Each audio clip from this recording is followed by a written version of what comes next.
Fantastic. So we've got my favorite family in Florida finally on the show. Thank you, Ariella, for joining us. Guys, we wanted to have my wife on too, but she's currently indisposed. So we're going to have a special episode in which we finally get to learn about hormones and life as a bodybuilder for a female. So, Ariella and Bostin, I've collected questions from the audience from my page. And then I went just now, Bostin told me, Ariella, that you had some questions too. So I went through your page and collected, I think, the most important ones or different ones. I just wanted to offer to the listeners an apology. Some people put questions that should maybe be for me and Bostin on the normal podcast. So I'm going to save those for the next podcast. And we'll start with some personal questions. And by the way, I'm sort of going to be an interviewer here. I have almost nothing to say about any of this, and I don't know what I'm doing. So I'm going to be learning from both Bostin and Ariella. The first question we had was from David Lamam, who, by the way, follows us for a long time, and he means this genuinely, which is why I'm asking the question. He said, the lifelong question I wanted to ask them both, is Ariella family of Dave Palumbo? People ask this all. No. Not related. No relation. By the way, Ariella, do you know what your last name means in Italian? I feel like I probably knew, but I forgot. No. I just found out it means pigeon. Oh. It's a cool. Wow, that was a little anticlimactic. I thought it was going to be something pretty cool. Unexpected. So Patrick Mihan says, when was the last time Ariella competed or ran a cycle? Also, what did she experience when she ran TREN? There's a lot of TREN questions. Maybe we could skip that one. But when was the last time you competed or ran a cycle? TREN's a good one. Yeah, that's a good question. Yeah, there's a lot of TREN ones. That's funny. Well, okay, so I'll start with the first part of that question. The last show I did was 2014, and that was for Junior USA's. And I started, the show is what, May? Yeah, it was the in May. show was in May. I started prepping January. 18 weeks out, Dave wanted to 18 weeks out, but I got like really complacent. I got kind of like, oh, I could, slack off a little bit and still do well. So I started cheating on my diet, which I've never done in any prep before. Me and Bostin laugh about this now, but I usually am really like 100%. Like I'm waking up at 4:30. I'm doing morning cardio. I do double sessions of cardio. I do my training. I don't ask or my trainer any questions. I just listen, and in this prep, I don't know what it was. I wasn't really in it, but I told everybody that I was doing it. So I felt like I had to continue with the prep, but I just wasn't in it mentally. And I was cheating on my diet. God, it was really bad. So I would like to compete again because I feel like I didn't look good at all. I mean, I was the leanest I'd ever been, but the cheating and I wasn't training that hard. It was really shitty. My cycle in that show was, I started out on Primo 16 weeks out. Yeah, we did our own cycle. So we hired Dave for her to do the nutrition. We ended up dropping Dave because she literally wasn't responding to the diet, and I thought it was because Dave was a shitty coach. No, I was. But she was eating Wendy's. No. Wendy's. Okay, no. All right, here's how it started, Leo. I would get my weekly cheats with Dave, right? Because he would do keto. So it started with like a Wendy's burger, a small fry, right? And then I was like doing that each week, and then. I don't know if you ever dieted hard, but once you get a taste of that food, it's it comes back to mind. You just almost can't, you want more. So I would think about that cheat meal all week. I was always starving. That's my issue is I'm just like, hunger is on my mind 24/7. And it usually never bothered me until this prep. And I just gave in. I couldn't sleep because I was so hungry. So then I got really bad. It started with just me eating more rice, more white rice, cashews with nuts. It started healthy, and then it just got really bad. It was it was leaving the gym. I would get Wendy's, and then I would go to Burger King. Supposedly she was eating Quest bars in the shower to hide them from me. I was eating. One day, Bostin was sleeping, and I walked across the street to Cumberland Farms. There's like a gas station, and I got a sandwich and chips, and I ate it in my car in the parking lot. It was like really weird. Like the shit that I would do, I would go outside and open up a wrapper for a Quest bar because I was like, he's going to hear me. It was just really weird. But you want to hear something funny? Leo, Dave would give her a limit. It's like, all right, on your cheat meal, you can have like 100 grams of carbs max or 75 grams of carbs max. And the Quest bars say like 5 or 10 grams of carbs max. So she'd be like, all right, well, I'm just going to eat like 6 of these. And then it was bad. But so Ariella, you're sort of an all or nothing type person. And so you could technically blame Dave a little bit because there were burgers originally in the diet. Yes. See, that's the thing. In my preps previously, a lot of my coaches didn't have cheats. So the longer you go without a cheat, once you get past like a certain amount of months, it's kind of easier to not have that food because then you're like, oh, I haven't had it in 3 months, whatever, you know. But when you get that cheat every week, you're like thinking about it. Well, I was thinking about it all week.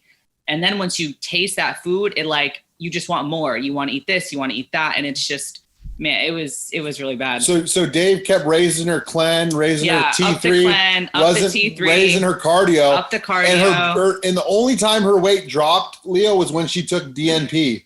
That was later though. Yeah. Later. So, but we ended up dropping Dave because I thought it was Dave's shitty ass diet, but it was actually her eating cheats on the behind. Dave, I didn't even know. I wasn't cheating 18 weeks out. No, I know, but you cheated closer, didn't you? I did. I got really ballsy. I was cheating weeks out. And I was like, that's the thing, you know, because when I was competing, like in 2012, I feel like I had looked better than most girls at that level because I was taking shit and nobody really knew about steroids for a female in 2012. And I'm on fucking Winstrol. I'm on all this fucking shit. So I'm hard. My shoulders are big. I'm like, I stand out from all the figure competitors. So that kind of like, I don't know, got me like, gave me a big head. I'm like, oh, you know, I could just slack off a little bit. I got good genetics. I could just, you know, I'm on drugs. I'm doing some cardio. I could cheat a little bit. And like that mindset, you can't have that mindset, you know? So then it just blew up in my face. There was a ton of great competitors there that look really good. And I got a reality check. I'm like, wow. So I haven't competed since. But for that prep, I was on Primo for most of it. And then I want to say Anavar 8 weeks out, injectable Winstrol 4 weeks out. Nolvadex. Was I possibly on NPP in the beginning? You mean if the Primo was NPP? Oh, I wasn't on NPP. No, injectable, not just even, Primo. No, okay. Injectables were Primo and then Winstrol, and then I think that's it. We did take Primo acetate. Oh no, we added a little bit of Masteron in it at the very end. Oh yeah. Okay, like what, 3 weeks out? We don't remember the dosing. It was so long ago. It was so long ago. Okay, we don't have questions specifically about the DHT compound, so I'll ask you guys now. I wanted to ask you guys, how do you compare Winstrol, Primo, Masteron? Anavar I know is a little bit different, but those three with females, which ones are more androgenic, like you wouldn't never try to use it on the off season? And because I hear people use Primo on the off season, right? Sometimes, women? Yes. I like, my go-to is, I think somebody had asked, after. Oh yeah, we'll have broad questions about like go-tos and stuff like that. Yeah. I was just curious, like at the end of your cycle, when you added in Masteron and Winstrol, were you guys particularly afraid about those 2 weeks, or you can handle a couple of weeks? No, at that point, when you're on stuff for so long, obviously the last few weeks, you may, your voice may deepen, you may notice a few changes those last few weeks, but in my opinion, you're already on all this other shit that's just, you know, in your body that's already causing other side effects that you may not notice. And I think that not so much of course it's the compound, but I think it's the dosage and how long you're on them for, because the longer you're on them, obviously the more it's going to build up. And each time a female takes testosterone or anything, like, because a lot of females take testosterone or NPP or Primo or whatever it is, you know, she's going to lose a little bit of her femininity. And over time, females don't realize that they're losing a little bit each time. Before they even notice it, they're like totally masculinized in their face, you know? So those last few weeks, I was never worried about adding in the harsher stuff because I knew that it was only for a few weeks. After the show, diet's going to change, the drugs change, because all those cutting drugs just stop. And then I usually get off the drugs a little bit, and then I usually get back on for my off season. So I always like to cycle on and off. But a prep, I mean, it's kind of what it is. You're going to have to stay on that stuff for a while, you know? Very helpful. By the way, Ariella, the reason why I was laughing hysterically is because I've never dieted I'm not a bodybuilder. So I was imagining if you have like a competition, like I've dieted to lose fat because I'm a naturally fat guy. So I've lost like 60 pounds a few times. And also, by the way, fat guys, when you don't eat one food, it's just like that too. It stops getting into your mind. Like if you don't eat sweet for a few weeks, it's no problem. But if I eat sweet once a week, it's over.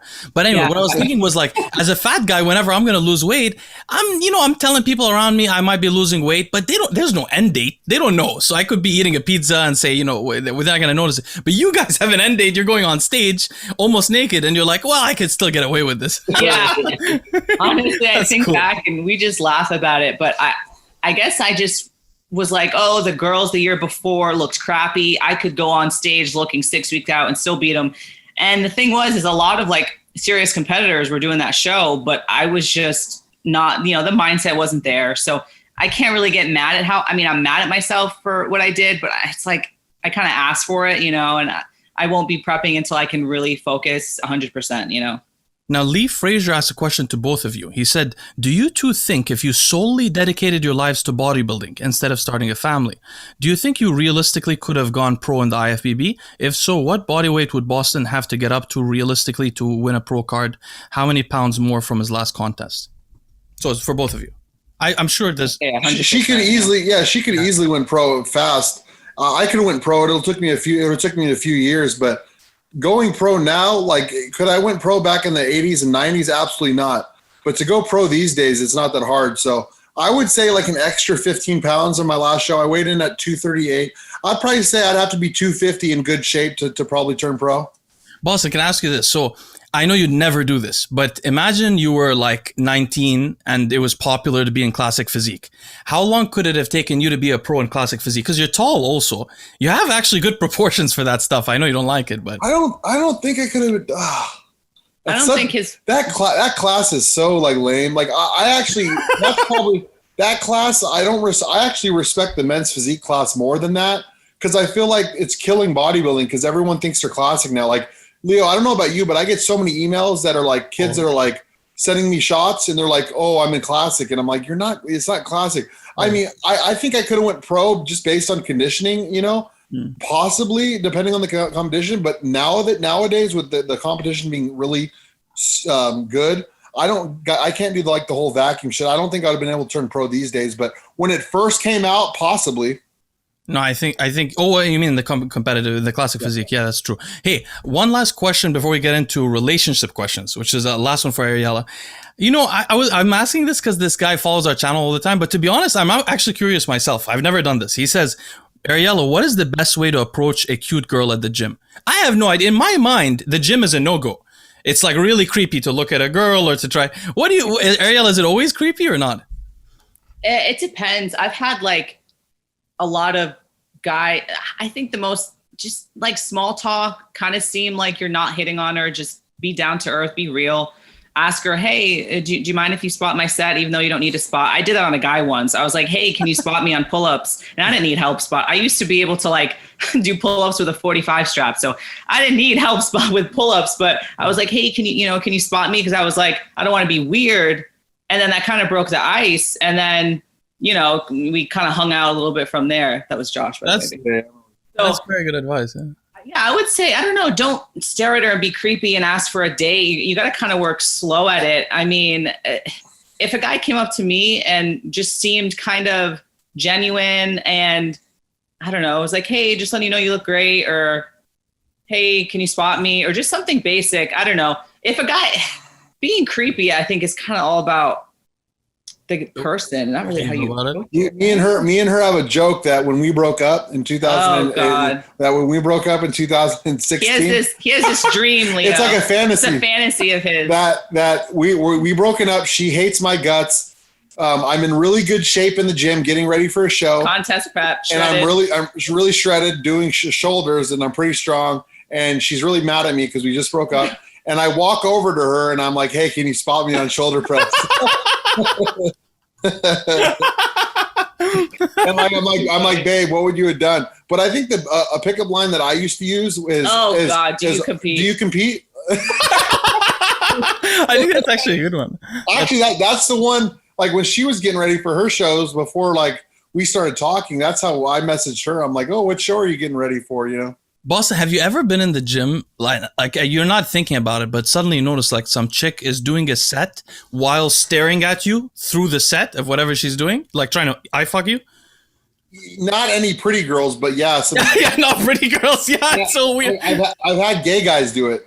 I'm hoping that guys are not doing that to girls. That's what I meant by it could be creepy. Oh, for sure, yeah. I used to get really uncomfortable when guys just would stare. I would rather a guy approach me and say, hey, just want to let you know you look great. And say that and then walk away rather than just be staring at me, because that just feels creepier. And like monitoring you across. Yeah, it just feels weird. Yeah.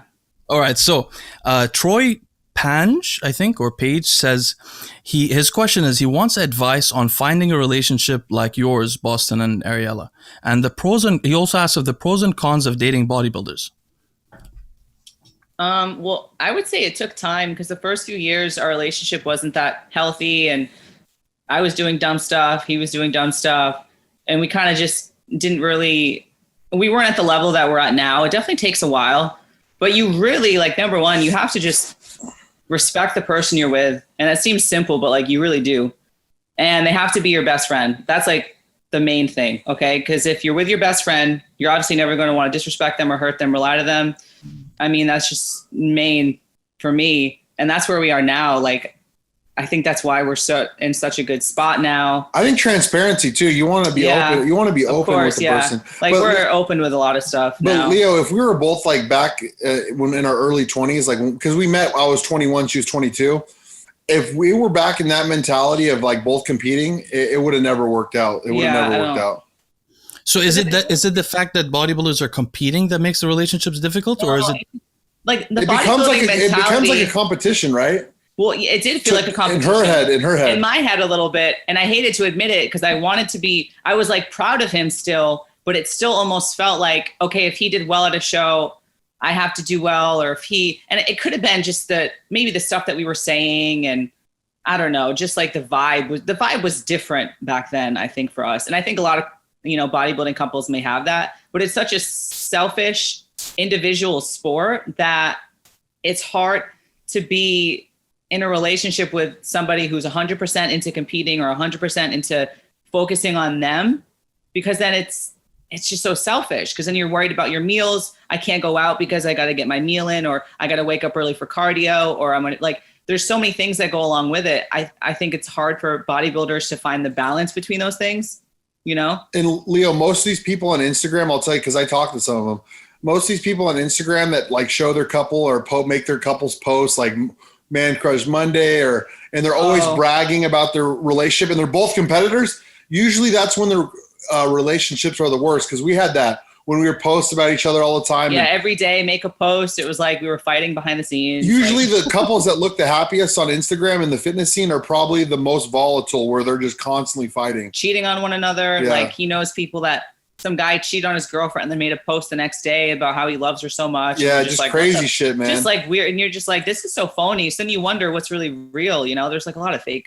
But I am noticing something about you, Ariella. First, I noticed that you have the pull-up with a 45-pound plate, which is impressive, very impressive, very strong lady. Strong. That was really Dude, that is no joke for a woman. Tell him that deadlift 225 for 14 reps. Wow. So that's number one. Second of all, you're very competitive. So I'm expecting that Jackson is going to have some great psychological and physical genetics with this mix. I hope so. Yeah. I mean, for a kid, he's super lean. He has like not 1 ounce of fat on him. He eats snacks all day. It's really crazy. I know. I saw he's a little muscular, actually. Yeah. Okay. So Miguelito Hudson. It's an interesting name, Miguelito Hudson. He says, was it hard for Ariella to adjust to Bostin's crazy protocols a while back when he was doing them? And is there a time when Ariella did a Bostin-like protocol? I realize there is, but... So I'd say that probably the craziest stuff I've ran was when I first got into taking anything. It was at the end of 2011. Oh, before the actual show. And I was like, I want to take it to the next level. And at this point, nobody spoke of steroids and nobody spoke of females taking steroids. And it was something that you couldn't go up to somebody at the gym and ask. Like, there's no podcast, there's no YouTube. Like, there was nothing back then. So I somehow got advice from some chick that I knew, and she was like, I took Primo. I go to my coach. I'm like, hey, I want to take this.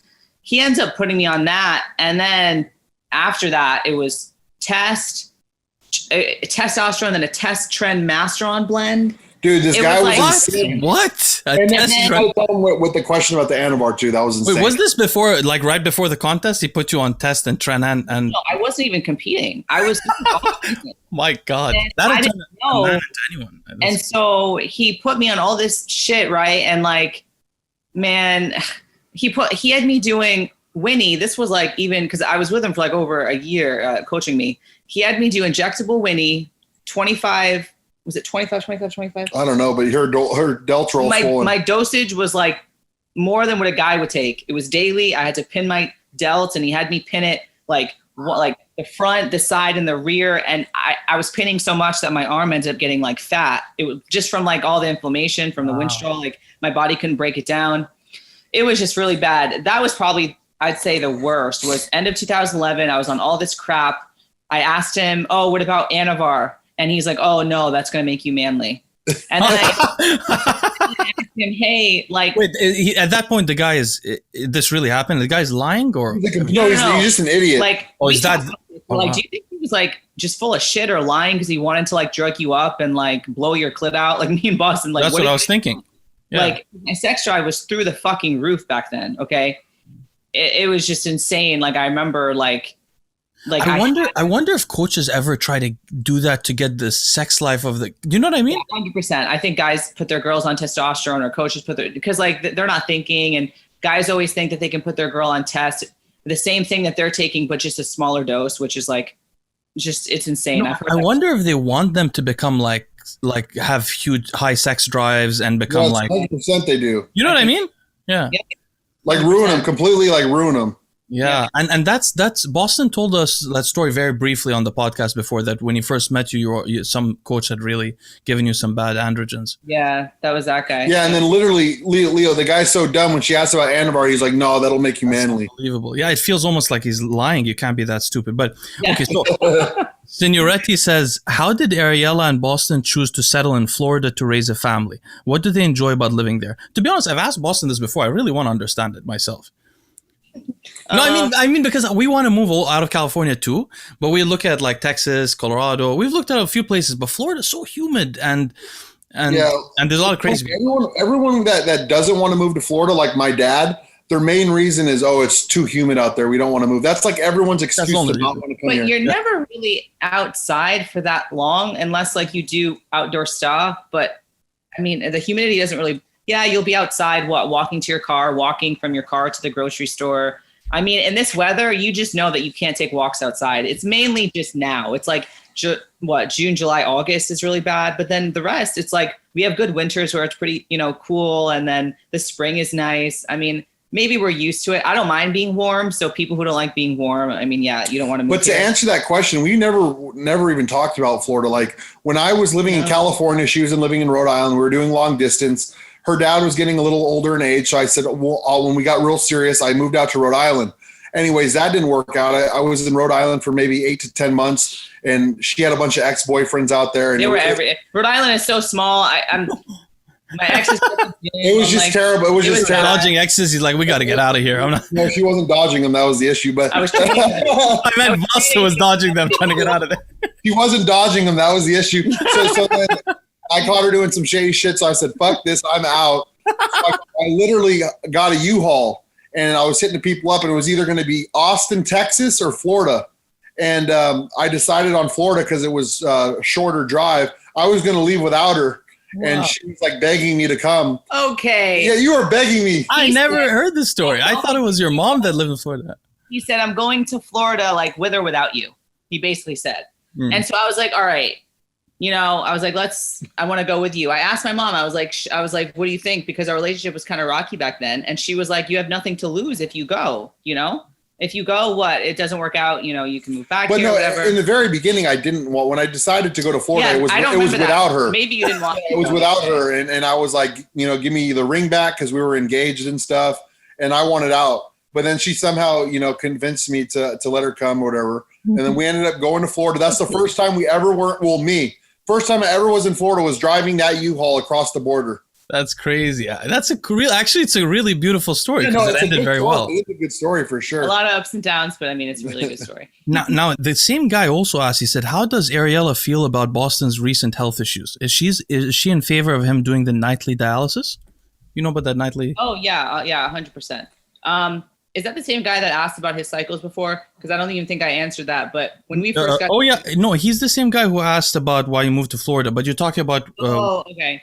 Well, yeah, because when he was on his crazy cycles, I guess it was like, I just kind of knew that was him and he was going to do what he wanted to do anyway. And there's nothing that I could say or do to convince him otherwise. So I would just rather be in the loop to know what he's taking rather than be like, you can't take that. And the same thing with his health. I want to know how he's doing, how he's feeling, what his blood work is. But I'm not going to tell him not to do anything. I mean, I voice my opinions, but he's very like, he's going to do what he wants anyway. So yeah, I have hope that he's going to recover somewhat and get better. And I'm 100% for the nightly, dialysis, at home. I think. Well, it would be the daily dialysis. Over in Florida, they don't do nightly, but it would be daily only for 2 hours a day. But Leo, guess what? My numbers improved and the doctor's shocked. You told me, right? By 1 point. No, my GFR went up 1 point, but my creatinine went down from 7.57 to 7.08. And the doctor said usually at that age, he's never seen improvement. So that's that stage. Exactly. I know. And meanwhile, somebody else is spreading a rumor that you're in the ICU. Yeah, I know. I saw What the hell is this bullshit? But Ariella, I wanted to say something, this is just my personal opinion, but because you were saying like, I hope he recovers and stuff like that. Obviously, we don't know the damage we did to ourselves. I smoked for 15 years, I could get lung cancer. I'm paying attention to my health. Could be in 30 years, I get lung cancer and die. Leo and longevity is over with. But I think the most important point is to just do what we can. And I'm telling you something. I never got the chance to talk to you before because when Bostin first had the kidney stuff, I was like, give me Ariella's number. I was trying to, he wouldn't, I don't know if he told you this. I tried a couple of times, but he was very hesitant. So I was like, I'm not going to push it any further. But now I'm in contact with you. So all I wanted to say is there's so many possibilities. It's not like, I bet there is a way for him to get a kidney replacement and live to 90. So it's like, it doesn't have to be like, oh, we've harmed ourselves and we can never recover because the body is so adaptable. People do so much harm to themselves and still live longer. And the bionic kidney's coming out in 24. That'll be good. That would be great, actually. I'd like one of those too myself. The only problem with the bionic kidney is it just keeps your GFR at like 15. Oh, so it's not that effective, huh? All right, so a couple of questions on this subject, and we mentioned it briefly before. Colton Red and I'm John Allen both ask, how do you convince your girl to get on gear? And one of them specifies to build her ass. So what I wanted to ask is this, does going on gear as a woman really build your ass? The reason why I'm asking is this, right?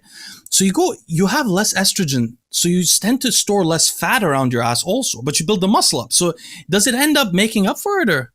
For this guy who wants just his girlfriend to have a bigger ass, I guess. If she were to so obviously you got to go down to the basics. The only reason or way you're going to build a muscle is you got to tear it and you got to grow it. And then you got to eat, sleep and take steroids. That would be like the main thing, right? So you go to the gym, you want to get bigger legs, you smash your legs, you make sure you eat right and you sleep and you make sure, if you're natural, that's cool. But if you take steroids, it's going to help you recover. It's going to help you grow the muscle faster.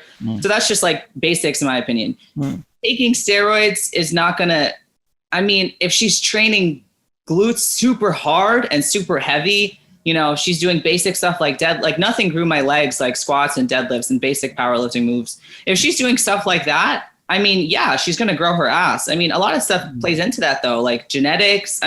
My ass was significantly flatter when I was on stuff because I didn't carry that much fat.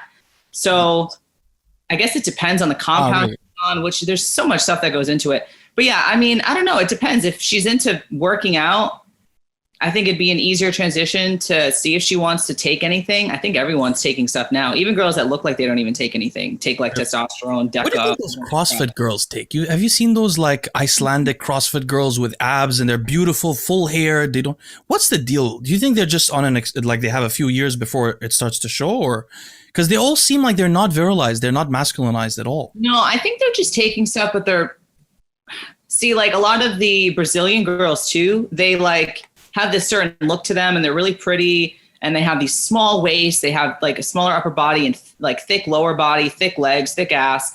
But like, I think a lot of that just comes into genetics. Some women I've seen have so many like masculine features and not the muscle to show for it. It's insane. Like, you would think that with all the side effects that they have, the hair loss, the masculine, the jaw, everything, that they would have some muscle to show for it. Oh yeah, the like backstage at shows, usually it's like really gross chicks that are masculinized with no physique. It depends. It's like, are they It's just genetic. taking this stuff and thinking that they cannot train hard and not eat right? Or are they eating somewhat right and training hard, but their genetics just suck? I mean, you never really know, but I think with good genetics and good work ethic and some steroids, I mean, a girl can look really feminine and still have muscle. I mean, it's definitely doable. You just have to do it right. But also, Leo, girls get different side effects. Like when some girl may get, a big, or hair growth, another girl may get clit enlargement. That's so true. we got to talk about that. We have a section on this is one of the most interesting topics. So let's leave that just for a second. We'll get back to it. But let's talk about female bodybuilding briefly. We have a couple of questions about that. Ariella, I wanted to ask you. Nick says, how does the female bodybuilding community compare to the male side? Like in terms of how the people interact with each other, camaraderie, and so on. The second thing, another question from Beanie is, who do you guys think is the most overrated physique in female bodybuilding? Okay, so that first part, I don't know. I think females. You mean like with how females interact with one another? Is that? Yeah, like is there a camaraderie? Is it a jealous community? Are people friends with each other? I guess it depends on the person. If I go up to a girl and she's outgoing, I'm going to be outgoing. If I get a vibe that a chick is acting all cocky, like she's a shit, like it's almost like, I guess it depends on, because a lot of these girls in bodybuilding do have that like attitude, like, oh, like I'm the shit. I got muscle and all this stuff. Like they have this like complex, like they think that I mean, we even see it on social media, like, we see all these girls and they just kind of have this, I guess it depends on the person. I'm generally like more like closed off, and I don't really get along with too many females because they are kind of like catty and jealous and they make snide remarks. But my best friend Tessa, she's a powerlifter, and she got me into powerlifting and helped me with my my squatting and my deadlift. Yeah, so isn't that community way friendlier? That's what I was curious about. Yes. So they are, like, when I would deadlift or bench or squat, like everybody genuinely wants you to do well. They're hyping you up. They're like, fuck yeah, when you get your like 1 rep max. They're like, I mean, she was so supportive. I like, she's mainly the reason why I lifted what I did. Like, she put so much confidence in me. It was just insane. And so I would help her with bodybuilding movements to make her stronger. And she would help me with powerlifting movements. And it, the powerlifting with the bodybuilding, it just helped my physique insanely. But the community is different. So I'd say, when you feel like maybe you're going up against someone, you kind of have that like maybe competitive jealousy with it. I don't know. I think that's just how girls can be. I think a lot of girls are fake. They say, oh, okay, I want you to do well. And they don't. I don't know. I guess that's just how it is with females everywhere, though. No? I mean, I hear that from females. It sounds like a horrific thing in high school. I'm glad I did. Yeah, basically, that's what it is. Yeah. It's like a high school locker room, but worse. Exactly. So there's a couple of questions I want to ask and about. The most overrated female physique, in my opinion, Dana Lynn Bailey. Really? Is it overrated just because she lies about the drug use, or generally? No, because I don't think she should ever. Yeah, because she was earlier and she wasn't that developed. Miss Olympia, and I don't think that's an Olympia physique. Never. Yeah, I do agree with that. Who's your vote is the same Ariella as Dana Lynn Bailey?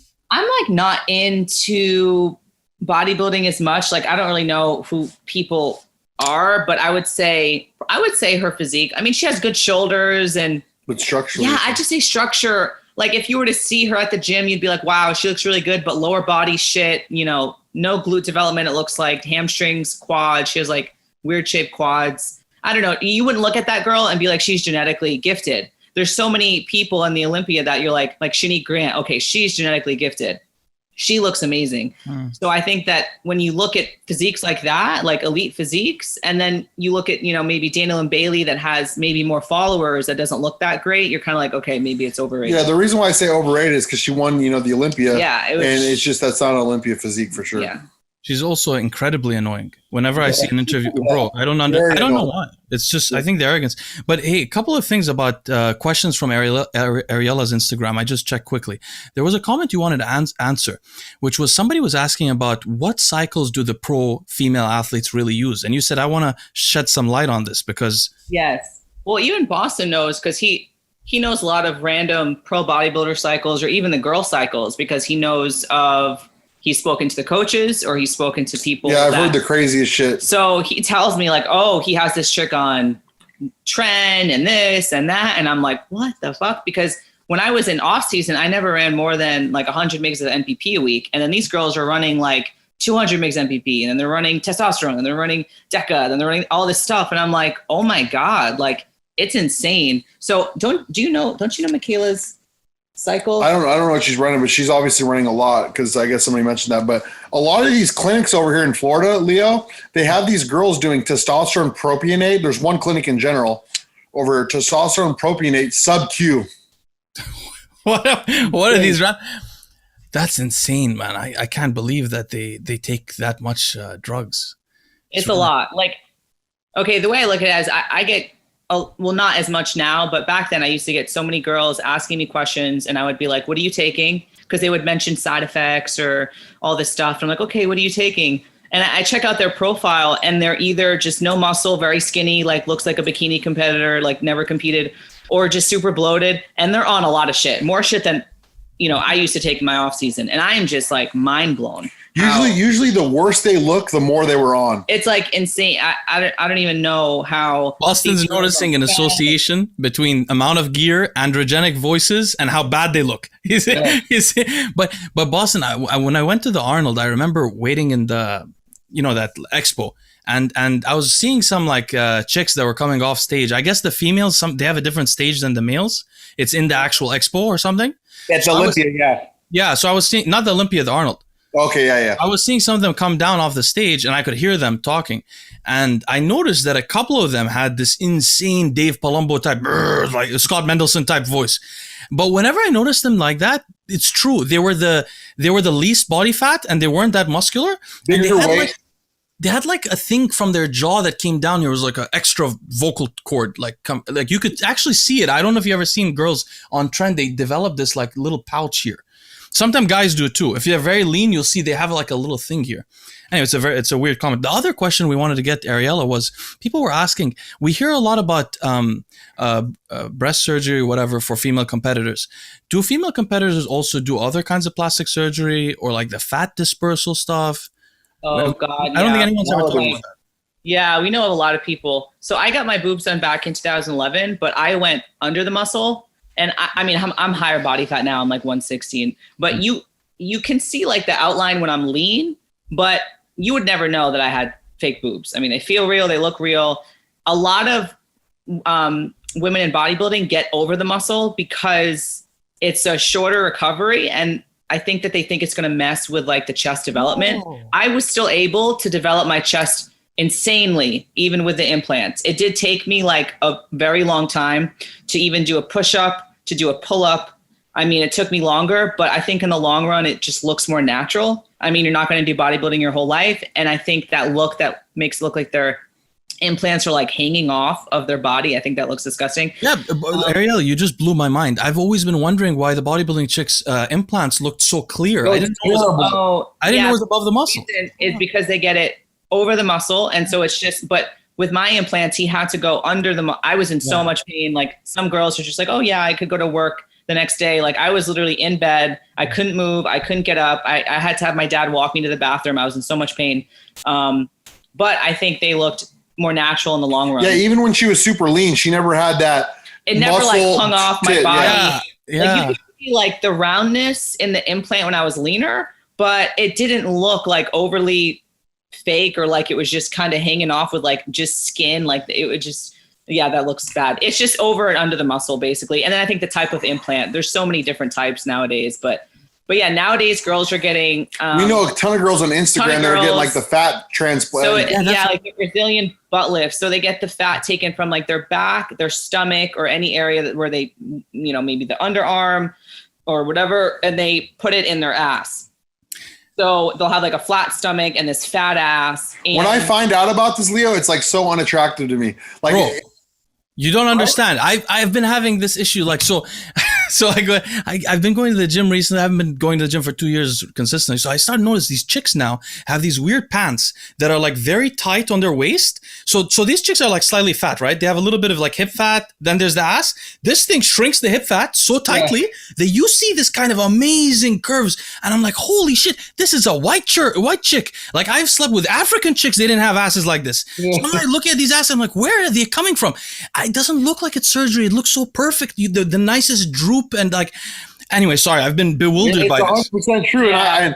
And she gets on my case because I'll like a few chicks like that on Instagram or whatever. And I'm like, that ass isn't real, right? And I'll deny it. I'm like, no, it's not. I'm There's like, no way. she gets Botox and like cheek fillers and lip fillers. You're like my wife. I was the same. And I'm like, well, it's like, I don't know. It's so fake looking. Sometimes it gets frustrating. But then when they're open about it, Leo, this one chick I followed that I thought was attractive, whatever, she was like, hey, she ended up going open about it, saying, I got all this shit done, like all this fat transplants in her ass. It's an immediate turnoff knowing when a girl does that. Yeah, because it's crazy.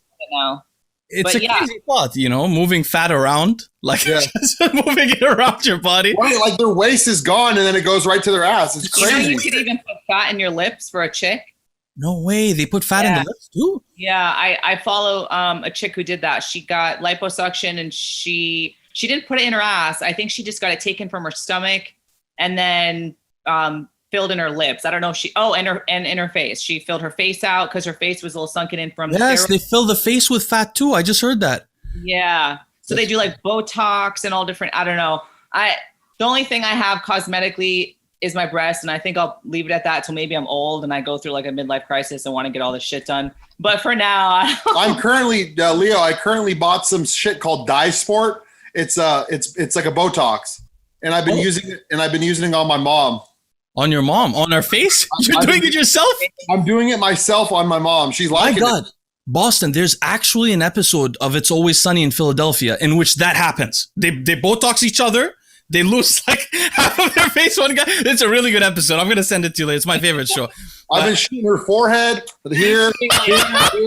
And dude, she's getting addicted to it. Every time I go over there, she's like, "Can you shoot this for me?"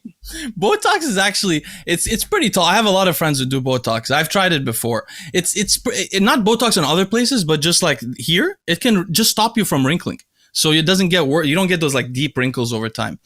But I think you have that genetically. I could see that, but I think a lot of girls just get so much unnecessary stuff done to their face, And then they look like each other. They're all like converging into one person. Yeah, they have that same look to their face. Yep, I agree. Exactly. All right, so let's talk about that viralization issue briefly. So one of the things one of the questions you got asked on your Instagram was, were there any permanent side effects to your experience personally, and what things would you have done different if you could go back? Yeah, I do like that question. So when my first cycle ever, I don't know if it was what I was taking, if it wasn't Primo and it was test, but my voice dropped immediately. Like I sounded like I had a cold all the time. And my mom was like, or people would just be like, oh, do you have a cold? Because I sounded really just nasally. And I think that was when my, vocal cords were thickening or changing.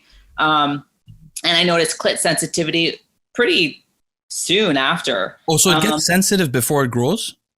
I think that's basically it growing. I think you get all this blood flow and it gets sensitive, and I still have sensitivity now, but it was just, I think all the blood, that also was like back then when my sex drive was so high, you get like so much blood flow that you're just like, you just feel horny all the time. I hate using that word, but wait, can we take a caveat here? Do you think women ever get like addicted to that feeling of sex drive? Is that one of the yeah, because it's, we've talked stuff feels stuff feels better. You're more in the mood. It's like taking, I guess, like a guy taking a dick pill or something to increase their mood, and you're in this. I don't know. Yeah, it's just may feel more fun and feel better, and you're just, I don't know. So I could see why girls. They definitely get addicted to it, Leo. Because I've asked girls, why are you on testosterone? I've straight out asked them, and they said they love the high sex drive. Yeah. Ariella, how does it compare to like using GH? Did you ever get like a little bit of a sex drive boost when you used GHB? You only used it once. Yeah, you didn't notice it maybe? Once, and I don't think I got it. Nothing increased my sex drive like taking test pro back in 2011. So test more than any other compound, because that was one of the questions too. So my sex drive was higher on like NPP and like it was higher, but not as high as when I was taking test pro, because I told Bostin, I was like, one day I had to watch porn and touch myself 4 times. I had to. It was almost like routine in the morning, like before I left for work, before bed. And then if I had time, sometimes I would lock the door at work and go in the bathroom because like I felt like I had to. Guys like this, yeah. It was like insane. And then I felt like a guy. I'm like, oh, this is how guys feel like when they just want to like fuck everything, because my sex drive was so high, my standards were lowering. Yeah, she said when she was on test, standards were lowering. Things were getting. It was insane. I remember being like, what's going on? Because you're so horny. You're just like, oh, like, okay, like that guy's not so bad. But then like, it was terrible. I think back and I just laugh now, but my sex drive was never as high as it was then. It's always going to be like higher, like in my off season when I was on NPP, it's higher, but it was never as high as when I was on. But I cut you off. He was asking if there were any permanent side effects, and then what would you? Oh yeah. So sorry for that. I would say probably the clit growth. Yeah, the clit growth. Because your voice is remarkably normal. I mean, oh, is it? I would never be able to tell. And I'm being honest, I would never be able to tell. Okay. Sometimes I feel like I have like a naturally deeper voice. I haven't taken anything since 2016. So like. So it's been 7 years or no, 6 years. Like 6.5 years. So it's been a while. But my voice for sure was deeper. I did like my hair was. I have so much hair, like my hair is really thick that even when my hair was falling out, because my hair was falling out on the DHT drugs back then, like clumps of it. But I have so much hair, you couldn't really tell. But I would say my hair quality definitely like. Did it get frizzier or the hair strength thinner? It was dry right here. It was just like, if I put my hair up, it just, and I see girls that have that now, but thankfully my hair is really healthy now. By the way, that happens to guys as they go bald too. The hair texture changes. It gets frizzier and thinner. I know what you're talking about. Oh, that's terrible. Which compound made you lose the most hair? You said the DHT ones, more than test, more than NPP? No, I think it was Masteron. Oh, yeah, Masteron. So Masteron and like Winstrol and stuff like that, right? I think this was, I want to say this is when I was on it's hard to say because there's so much stuff in the mix, but I think this is when I was on that blend of stuff. I was never on TREN solely, but like in this blend. So maybe like per CC, there was 50, I don't know, 50 megs of TREN. There's probably 50 pro. 50, yeah. So maybe 150 meg per, I don't remember. So I'd say around this time and I asked that coach, I was like, hey, I'm like losing a lot of my hair. And he was like, "Oh, it's the GH." And I was like, the guy was an idiot. This guy. There should be a wanted poster with his face on it. This is horrible. That's the same guy that told her Anavar will make her manly. But why do we name everybody and not this guy? This guy should be destroyed. This is really horrible. I hope he learned his lesson. That's crazy. He literally tells you the opposite of the truth. Yes. The opposite. You say, is it this or this? He says, that one for sure. It's not. So in 2013, when we came out with that steroid video, I basically brought up that coach and I was like, hey, if you have a coach that's telling you this shit or that's putting you on testosterone, like, no, you know? So I think that's why a lot of females were emailing me because they're like, oh my God, my coach has me on this. My boyfriend has me on this. And like, I didn't realize how common it was. So I think that's why that video did so well is because nobody was talking about it. And then all these girls are like, oh, wait a minute. Like my boyfriend has me on this or my coach put me on testosterone and DECA and all this crap. Well, you know, Ariella, I wish people would send in more questions when they watch this one and we could maybe do this more often because I looked at the questions. We have so many and they're really good, but there were a lot of gaps. Like, for example, nobody asked which hormone caused the most hair loss or which one. But anyway, back to the permanent side effects. You were saying that the clit growth was a little bit permanent. Did it regress? I'm just curious. Did it regress at all? I think a little bit. Bostin, we looked at pictures a little bit. I had like videos that I made for him and I'm like looking at him and I'm like, okay, maybe it was more swollen back then. Yeah, probably more swollen. More swollen. It definitely shrunk over time. It's kind of hard because when you see yourself every day, you don't really notice until maybe years later, you're like, oh shit, maybe it was like more swollen. That is one side effect. Being with Bostin, I didn't mind because I'm like, okay, I'm comfortable with him. It doesn't matter. When I was single, I was really insecure about it because if you're not dating a bodybuilder or even if you are dating a bodybuilder, what if they don't know about clit growth? And they're like, what the fuck? Like your clit's She was massive. very insecure in the beginning with me. Because I bet you there are a lot of freaks out there that would be very excited to know that. Yeah. No, it's true. I'm one of those freaks. Yeah, as long as it's not like a gender change or anything, people are down. People are down. Yeah. Well, Leo, this was like before I met him, 2011, 12, 13. Now there's like memes about clits and fitness chicks and all this stuff. Like people are joking about it now and it's funny. And a girl will even say, oh yeah, like, you know, joke about it. But back then, like you didn't joke about that. Like it was embarrassing if you're like, oh yeah, my clit's bigger. It was like embarrassing, you know, and you kind of don't want to talk about it as much then. Now it's more commonly accepted, which I'm glad for the sake of females who may be insecure. It's nice that now it's like more laid back and, you know, hopefully they can find a bodybuilder guy that understands that's just kind of like the nature of it. And no matter what, I think it's going to for sure grow. So that's one side effect that I think I got, and then maybe it didn't, you know, maybe it receded. It got smaller. I don't even know why any guy would even mind that, because it's so much easier to find and everything. It's clearly better for all parties involved, really. Yeah, that's a good thing. It would be great if one could isolate that and just get that a side effect. So what would you have changed, Ariella, if you could go back? I mean, other than that abuse in the beginning when you didn't know what you were doing, basically. I mean, yeah. Aside from that first part, I would definitely have taken my off seasons more seriously. I always would cycle on and off though. I never ran for months straight. I would usually run for like 12 weeks and then come off for like, even if it was like 3 to 4 weeks and then just get back on. So I always did that right. But I think I wish I utilized taking stuff and training really hard and just getting the most out of it in off season. Cause I say that's probably the only thing, is just maybe not utilizing it the most when I was taking stuff. Junior Steele asks, how reversible have you guys seen, because Ariella, you obviously don't have it, the voice deepening? Have you guys seen women that get a deeper voice on cycle and then off the cycle it totally reverses?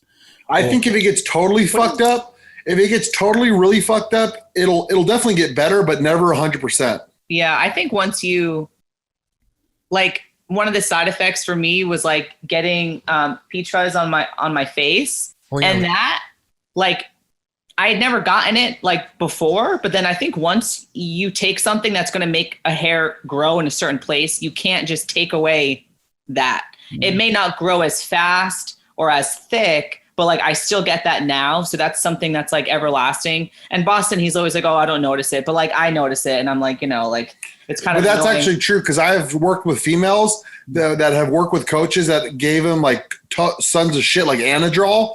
And they got like crazy facial hair growth. And even when I have them on like light stuff of Anavar, it'll come right back.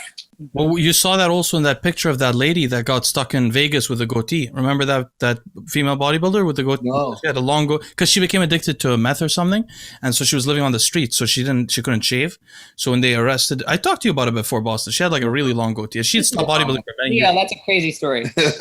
Oh, it's an intense picture. I'll send it to you guys after. Had a goatee, No, I'll for sure send it to you guys. But honestly, Ariella, that sort of happened to me too. I mean, I'm a naturally really hairless person. Like my legs don't have. I have a beard, but my leg has almost no hair.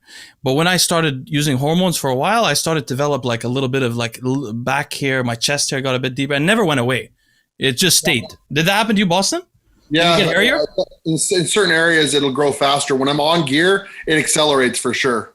By the way, Bostin, some troll has made an account called Bostin the Tomato, and now he keeps commenting on our channel calling you a tomato. I don't know why. I think it's you're a bit red actually. He is a bit red. That's so funny. Yes. Anyway, so Eric Mora asks, which female popular anabolic is most associated with the deepening of the voice? He means not TREN and those things, but the ones that girls use, Anavar, Primo. And he says, does Anavar at higher doses lead to voice deepening? So if a girl takes 100 milligrams of Anavar, it'll happen?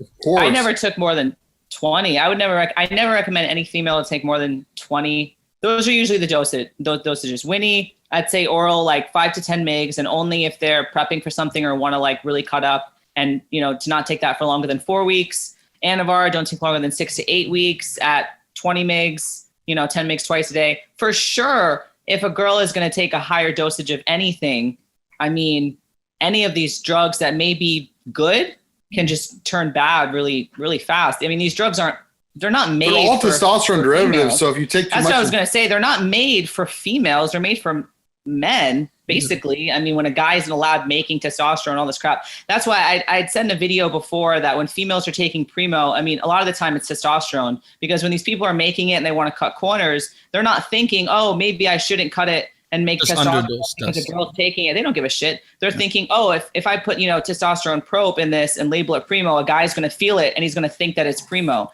And then a girl ends up getting the bottle and she's taking it. And they get all these side effects. So I would just How often do you think girls take the wrong? Well, that's a good comment though, Bostin, for both of you. How often do you think girls are taking the wrong thing? A lot. More times than not. Like those Primo amps, Leo, from Turkey, anabolic pharmacist sells the real ones. Yeah. But 95% of the time when girls get a hold of those, they're test probe. Fascinating. Okay, that's really eye-opening. Okay, a last one here. Sam Lift asks, any idea on why some women get very little viralization, which means masculinization, compared to others when gear is equated? I had a theory on this. I don't think maybe you guys are not interested, but I think that, so the androgen receptor in humans has over 90 different polymorphisms. So mine can be literally like 50 different ways than Bostin is. So we could have very different androgen receptors, which means when you bind to the androgen receptor, it may do slightly different things. So some people like me, I have a bad androgen receptor.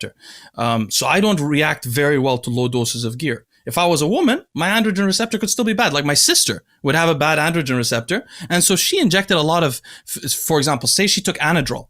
Anadrol binds to the androgen receptor, but it also binds to other receptors. Her other receptors might be good. So she might not get the hairiness from the androgen receptor, but she could get the progesterone stuff, the IGF-1, you know what I mean?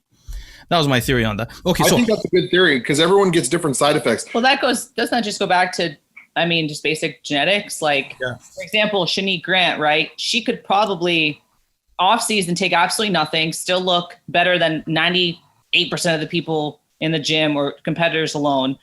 And then, or I think actually any Black person could just get away with taking such, because their genetics are just so much far superior with their muscle bellies and how they look, that you could just give them a little bit. Like we see people in shows, like Black guys that just look amazing. And we just saw one recently. This Black guy is amazing, natural.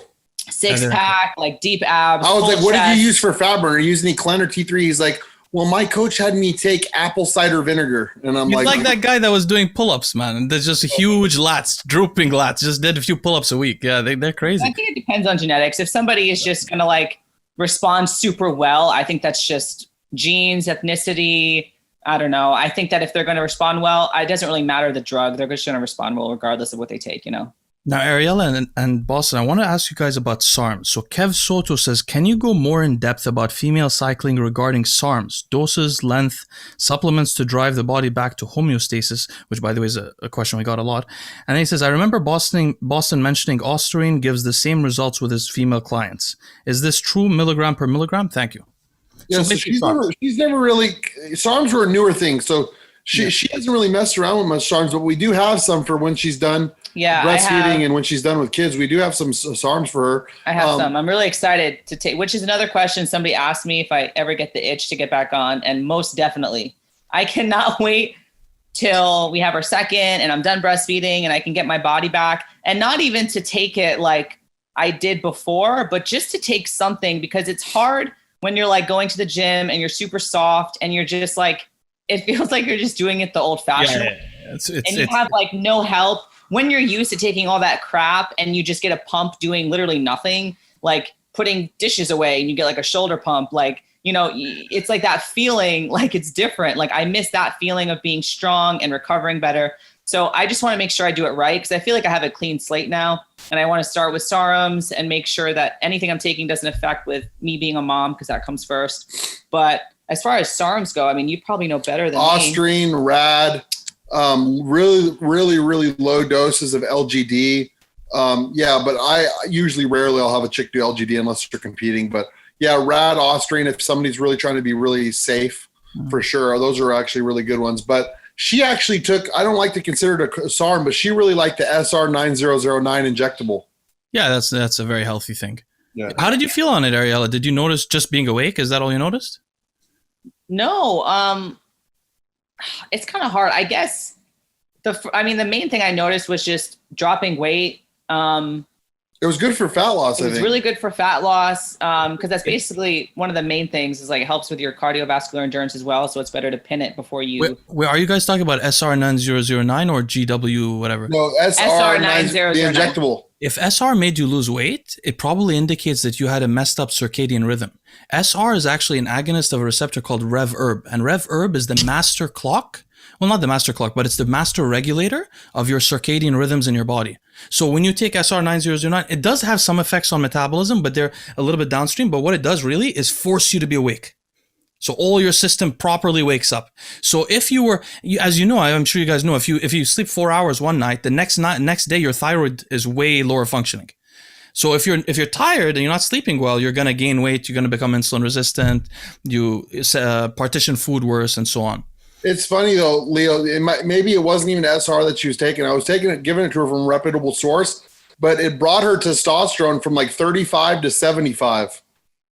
That's very interesting. It could be the change in circadian rhythms. I don't know. But let's do a few more questions. I'm realizing now, guys, we had so much interest in questions that I actually have sections. So I have like androgen section, SARM section, growth hormone, thyroid section. I have different sections. So we'll go for next time. You can do a part 2 with your wife too. That's what I was gonna do. So I was gonna ask like a couple more questions and then leave the rest for next time, and we'll make another post. So hopefully they can ask more questions because there's a lot of stuff that we could talk about. Yeah, there's been a lot of requests. I even got through emails of females wanting some information. Exactly. So we'll just do a couple more. Fitness48 says, have you found Clen to be actually anabolic in women? If so, at what doses? I really don't like Clen. That it gives me too much anxiety. Just anxiety and pill. I mean, I didn't like taking more than 20 micrograms or even 20 micrograms 2 times a day. That was a lot for me. I had a coach that had me on like a lot before, and I was always just jittery and shaky. So now I just really don't, but as far as staying anabolic, it's hard to say. You're on so much stuff. You mean? Yeah. Yeah. I mean, no one is running just Clen. I mean, if you're on Clen and Anavar and a bunch, I mean, no one's running it by itself, so they can't tell. But I think I know the answer. So there's a lot of studies on clenbuterol on cattle because they used to give it to cows and stuff like that. And clenbuterol is just it's just like adrenaline. It agonizes your adrenaline receptor. Obviously, it's anxiety in pill form because that's what anxiety is. It's adrenaline. But when you get adrenaline, it changes your gene transcription in your body. Actually, through CAMP, it actually causes increased muscle protein synthesis as well as fat loss. So the cattle that they give it to actually get bigger. And that's why you feel, Bostin, you ever felt stronger on Clen also? I don't know, man. I don't get stronger at anything these days. Well, these days is a bit different, but before you didn't notice either. So no, because I was on like 10 different drugs. I was actually still pretty strong on DNP, believe it or not, surprisingly, actually. You seem like a very strong woman generally. I'm very excited to see Jack. My favorite word is to tell her we were at a birthday party, and this guy was like, "Is that your wife over there?" And I was like, "Yeah." He's like, "She looks really powerful." So